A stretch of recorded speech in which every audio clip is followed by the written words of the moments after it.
John Barnett, and I'm a Thomson Bulldog.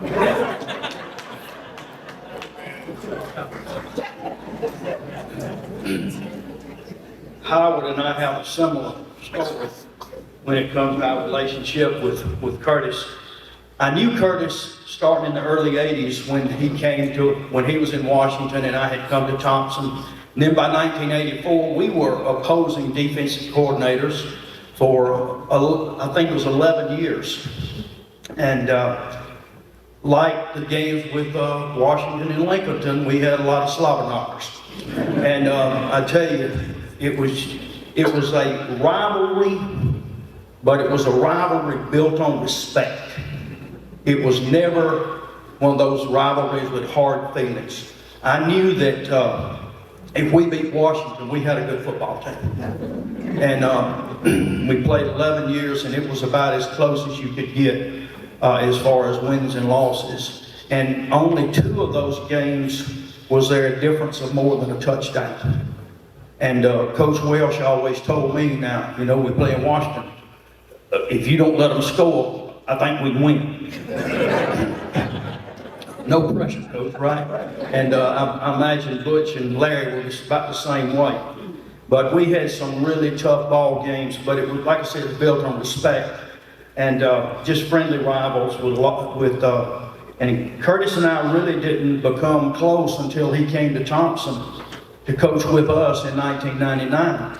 I had been out of coaching a while, and Coach Welsh had left, and he came back and he rehired me as his defensive coordinator. And we didn't know who was going to be our secondary coach.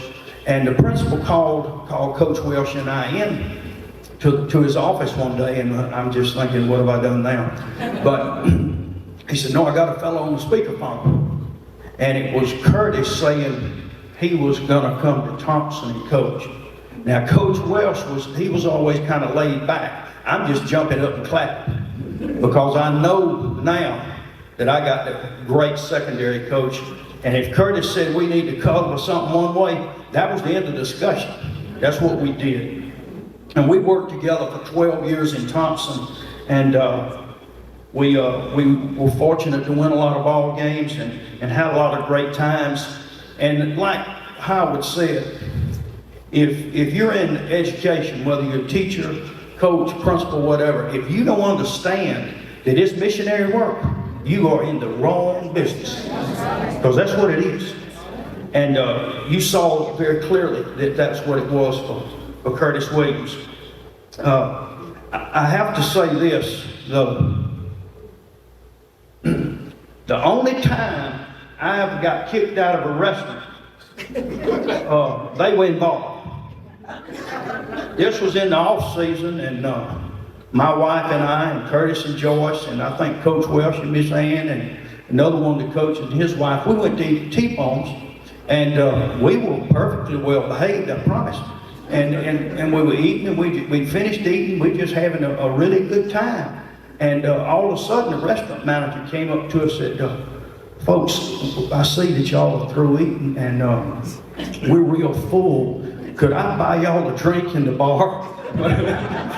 Well, we were so shocked, we just said, oh, okay, we'll leave and you don't have to buy us a drink or anything. But that's the only time I ever got kicked out of a restaurant. We've laughed about that story a lot of times. But I want to end up by saying this. An old man told me one time, he said, I'd rather see a sermon than hear one. And when I think of that, I think of my friend Curtis Williams, because you saw a sermon every day. Thank you.